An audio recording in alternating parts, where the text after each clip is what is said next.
Welcome to the Emotional Balance Sheet, the go-to podcast for parents with multiple kids, especially those with twins, triplets, or more, who are navigating the maze of modern family life and personal finance. Whether you're overwhelmed by education or retirement planning, parenting dilemmas, career transitions, or trying to define your purpose and plan, we're here to guide you with empathy, encouragement, and expertise.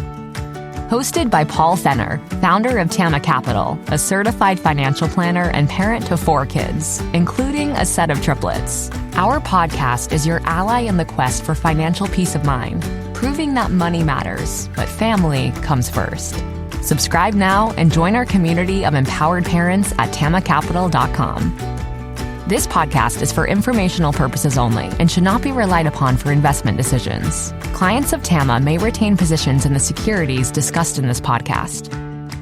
What does comprehensive financial planning even mean? At Tama Capital, it means a family office where lifestyle planning such as retirement, college, portfolio management, and tax prep and planning are all under one umbrella.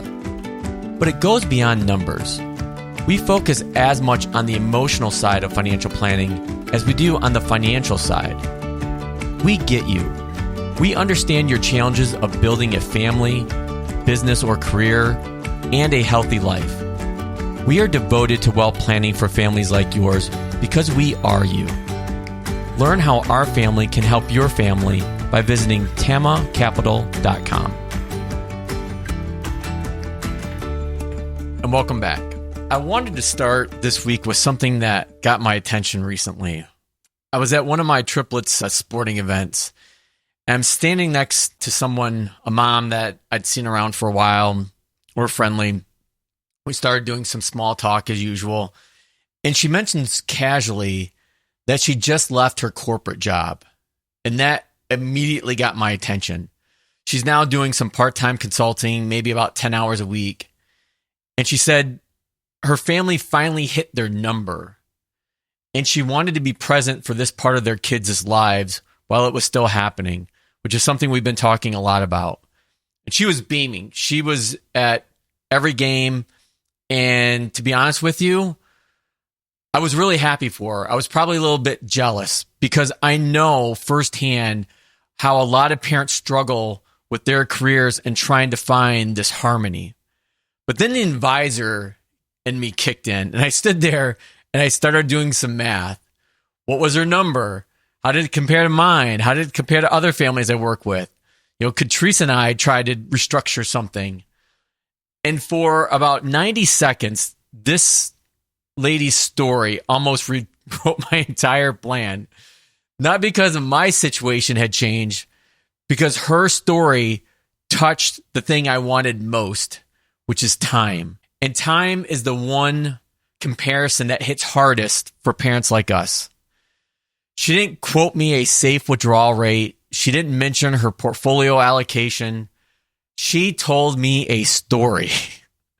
And that story had more pull than any spreadsheet data point that you could come up with.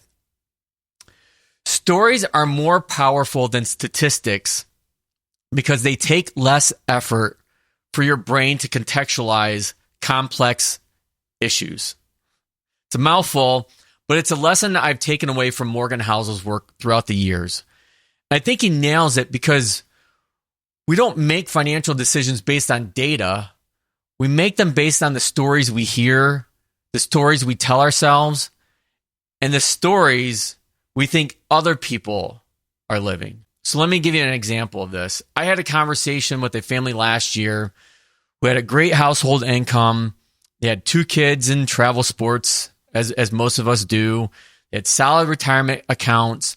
By any statistical measure, they were doing great. And they were miserable about their money. Why? Because the husband's friend had just posted about buying a lake house. Not data about lakefront property values, a story. He posted some photos of his kids on a dock and a caption that said, "Finally making it." That'll get your attention. And suddenly this family who had been on track, who had enough, who were building something real, felt like they were now behind. Not because their numbers had changed, but because the story changed. And I see this constantly. A couple hears that their neighbor refinanced at a lower rate, and they're suddenly questioning their mortgage. A parent at school mentions that they maxed out their kids' 529s, and suddenly, everyone else feels like they're falling behind. Nobody is walking around quoting average 529 balances. They're telling stories about what other families are doing. And those stories move people to action or to panic in ways no spreadsheet ever will. And that's what exactly happened when I was having this conversation with this lady on the sidelines. And I know what Theresa and I are building. I know what our plan is. I know this is why we're choosing the path. But, a 1-3-minute conversation with a mom who made a different choice had me rethinking a lot.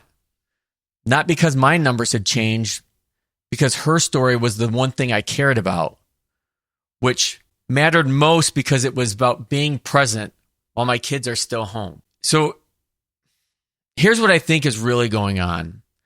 Statistics tell you what's probable. Stories tell you what's possible. And our brains are wired to chase what's possible, even though it's improbable. And I think about Morgan's example.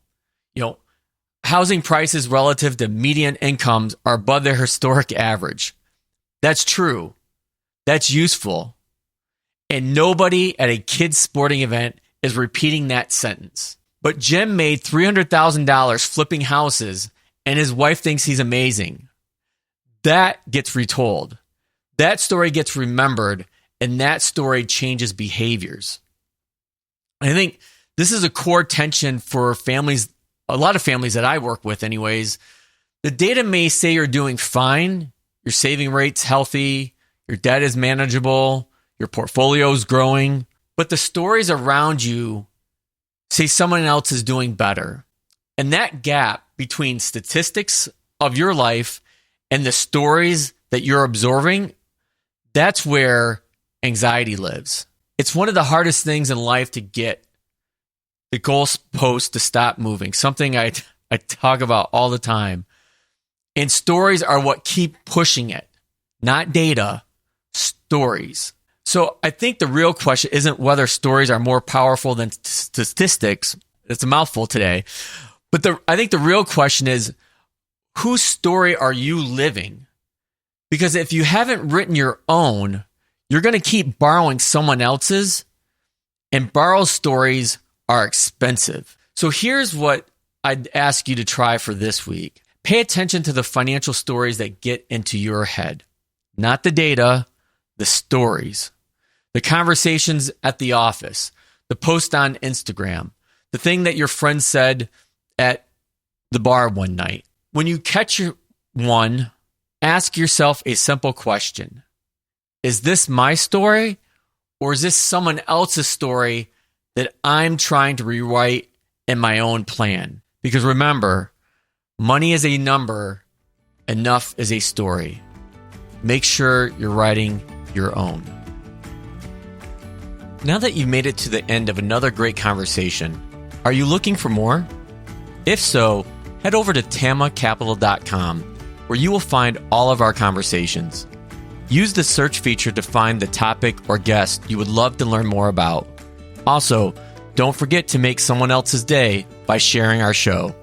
Thank you so much, and we'll see you next time.